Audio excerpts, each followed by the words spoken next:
منظم ذہن کی اہمیت اور معلوماتی دباؤ کا حل۔ آج کا دور تیز رفتار معلومات کا دور ہے، جہاں انسان کو روزانہ اتنی معلومات حاصل ہوتی ہیں جتنی ماضی میں ایک انسان کو پوری زندگی میں بھی نہیں ملتی تھی۔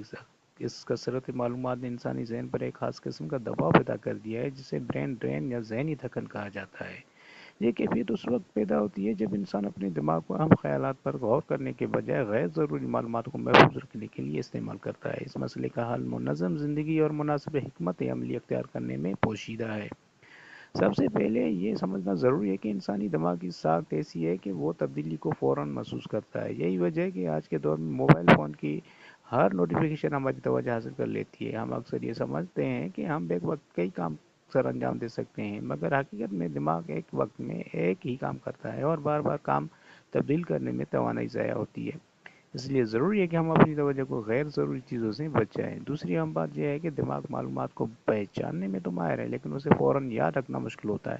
اس لیے ہمیں چاہیے کہ ہم اپنی روزمرہ کی معلومات جیسے کاموں کی فہرست، ملاقاتیں اور دیگر امور کو کسی ڈائری یا ڈیجیٹل نظام میں محفوظ کریں۔ اس عمل سے ہمارا ذہن آزاد ہو جاتا ہے اور ہم تخلیقی سوچ پر زیادہ توجہ دے سکتے ہیں۔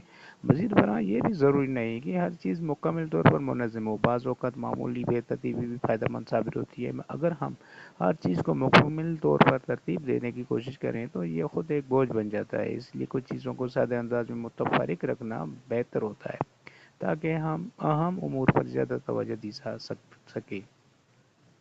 اسی طرح تحقیق سے معلوم ہوتا ہے کہ انسان ایک دن میں تقریباً 4 گھنٹے ہی مکمل توجہ کے ساتھ کام کر سکتا ہے۔ اس لیے دانشمندی اسی میں ہے کہ مشکل اور اہم کام ان اوقات میں کیے جائیں جب ذہن تازہ ہو، جبکہ آسان کام بعد کے لیے چھوڑ دیے جائیں۔ فیصلہ سازی کے حوالے سے بھی ہمیں اعتدال اختیار کرنا چاہیے۔ ہر چیز میں بہترین انتخاب تلاش کرنا ضروری نہیں ہوتا، بلکہ ایسا انتخاب کافی ہوتا ہے جو ہماری ضرورت پوری کر دے۔ اس طریقے سے ہم اپنی ذہنی توانائی کو محفوظ رکھ سکتے ہیں۔ اس کے علاوہ بعض اوقات کچھ نہ کرنا بھی فائدہ مند ہوتا ہے۔ جب ہم آرام کی حالت میں ہوتے ہیں تو ہمارا دماغ مختلف خیالات کو جوڑ کر نئے حل تلاش کرتا ہے۔ اس لیے خیالوں میں گم ہونا بھی در حقیقت ایک مفید عمل ہے۔ آخر میں یہ کہا جا سکتا ہے کہ منظم زندگی دراصل خود کی دیکھ بھال کا ایک طریقہ ہے۔ جب ہمارا ماحول صاف اور منظم ہوتا ہے تو ہمارا ذہن بھی سکون محسوس کرتا ہے۔ ہر چیز کو اس کی مناسب جگہ پر رکھنا ذہنی دباؤ کو کم کرتا ہے اور ہمیں بہتر کارکردگی دکھانے کے قابل بناتا ہے۔ نتیجتاً ہم یہ کہہ سکتے ہیں کہ موجودہ معلوماتی دور میں کامیابی حاصل کرنے کے لیے ضروری ہے کہ ہم اپنی ذہن کو غیر ضروری بوجھ سے آزاد کریں اور ایک منظم